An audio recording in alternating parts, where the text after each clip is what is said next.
Now, in between the time frames of these two leaders, these two men, Adam, the first Adam, and the last Adam, which is Jesus Christ, there was an introduction. There was, first of all, I'm giving you an overview, but it'll help you.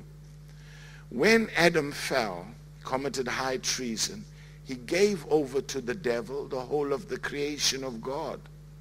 Now, God had given over the creation to Adam. He had given it over. And so Adam could do with it what he wanted to do. And so if I have to give you my watch, you see, Anna made an illustration, was it yesterday? He said, if I lend you my car and I want it back, then you should give it back to me. And that is true. When we're saved, everything belongs to God, and we are stewards of God. But when Adam fell, he gave it over to the devil and the whole human race, and God was now on the outside of his own creation, and he couldn't do anything about the whole of creation. So he looked for a man that he could enter into covenant with. Now, this was before the law. And he found a man by the name of Abraham, who was a moon worshiper that lived in the Ur of Chaldees, which could be your present Iraq. And he found a man who could believe him. And he called him out of his country, his family, his household, unto a land that he will show him. Now, God was dealing with Abraham so that he could enter into covenant with Abraham. And the Bible records in Genesis 15 that God made a covenant with Abraham, and it is called the Abrahamic covenant. When God made a covenant with Abraham, now God had a legal right to come back into the affairs of man, because God wanted his creation back. But God is also a just God. He will never bend the rules to get something right. He is perfect justice. When you deal with God and you walk with God, you must understand that God is perfect justice. And so he entered into covenant with Abraham, and now he was declared righteous. Abraham was declared righteous. God designed this. Amazing. The Bible is such an amazing book. God designed this, that if Abram would believe, then he would be counted as righteous, even though he was in the first Adam. But immediately he believed, he was set free from being in bondage to the fall of man, and he was declared to be righteous. Now, you read it in Genesis 15. It is so beautiful. God called Abraham. He blessed him. And he said, I am your exceeding great reward. He promised him he's going to make him so wealthy. But Sarah was barren, and he was barren. And the scriptures say that when God said, I'm your exceeding great reward, the first thing Abraham said, so what are you going to give me? I don't have a child.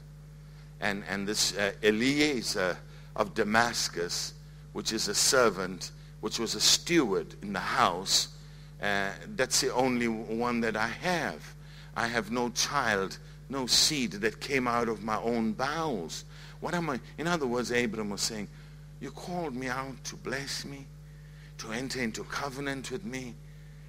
And see, Abraham understood what covenant was and the implications of all what was happening. You must understand that God was dealing with Abraham face to face. He was talking to Abraham. He broke through into Abraham like that. And so it was something so amazing. And so he says, so what you going to give me?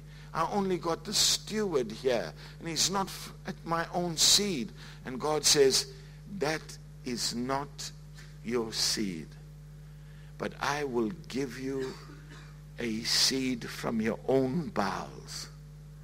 And then he pulled him outside. He says, come here, Abraham.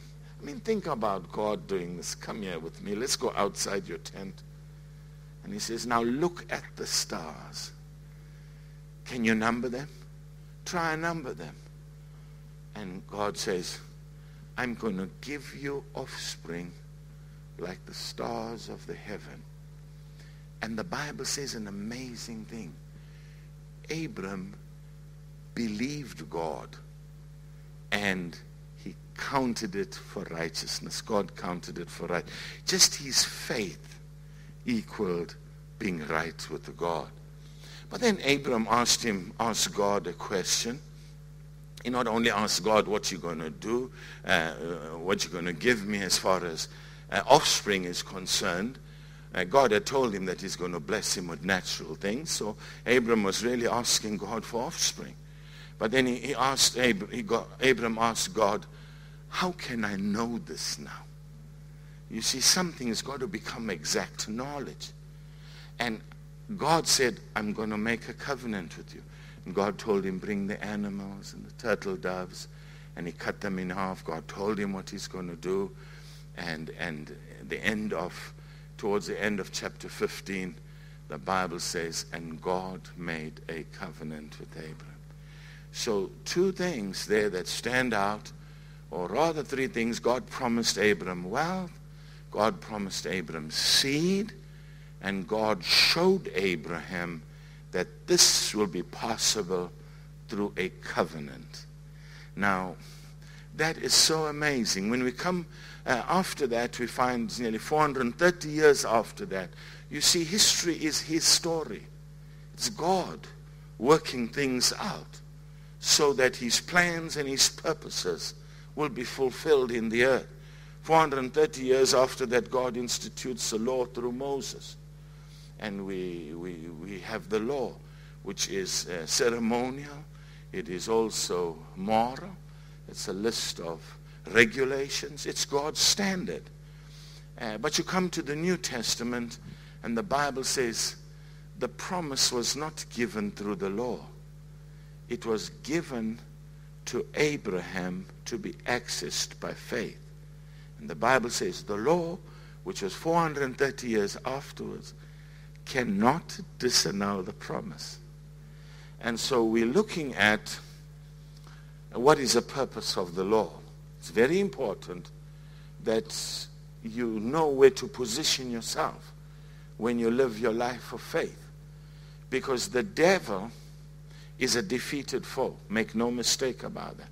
Jesus made an open show of him, triumphed over him in it. Satan knows he's defeated. For sure, he knows he's defeated. The only way he can work is by deceit.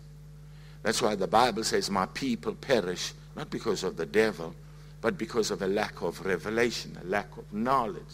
So that's the only reason you cannot access God's provision for you, is because of a lack of knowledge.